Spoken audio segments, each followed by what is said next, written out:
We live in a different time than that letter was written to the Romans, but we still understand the concepts of honor and shame.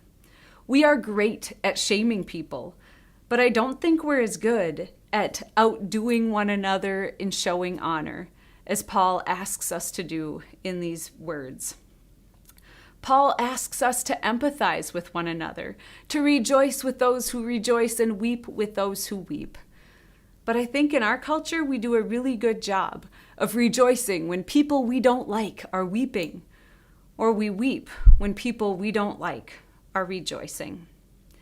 And we're good at shaming people who have done bad things or unpopular things. We're good at casting them out and giving them no way to return.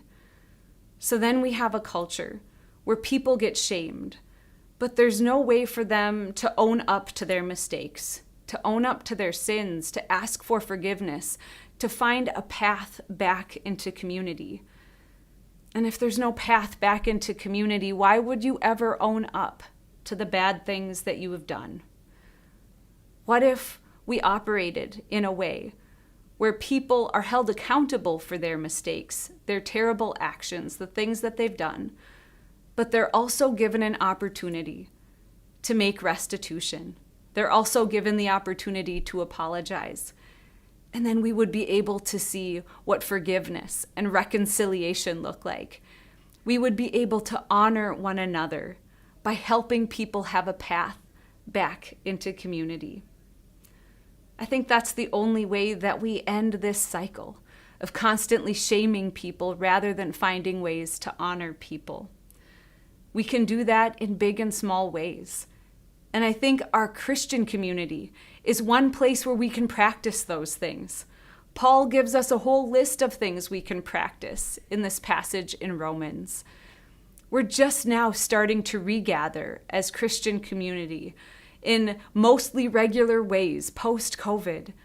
We have an opportunity to be really intentional about what this community means and what we want it to be and what Jesus is asking it to be. We have an opportunity to one another each other in ways that can be a powerful witness to Fargo-Moorhead and beyond. I would love it if we would follow intentionally what Paul invites us to do, where we would be ardent in spirit and not lagging in zeal, but finding ways to serve the Lord together, where we would be able to rejoice in hope and be patient with each other through suffering and persevere in praying for one another. It would be beautiful if we could find ways to show hospitality, both to saints and to strangers. It would be beautiful if we focused on ways to bless one another rather than ways to curse one another. And it would be beautiful if we could show empathy, if we could really truly rejoice when people are rejoicing over beautiful things, and where we could let our hearts break and weep with those who are weeping.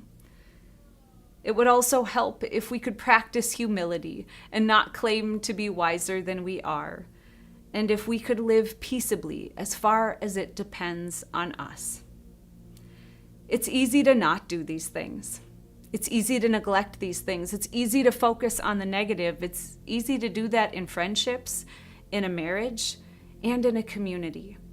But that's why we're invited to come together regularly, to hear these words inspired by our God, inspired by people who have been followers of God, to love one another with mutual affection, to outdo one another in showing honor. That is my hope for this Christian community. Amen.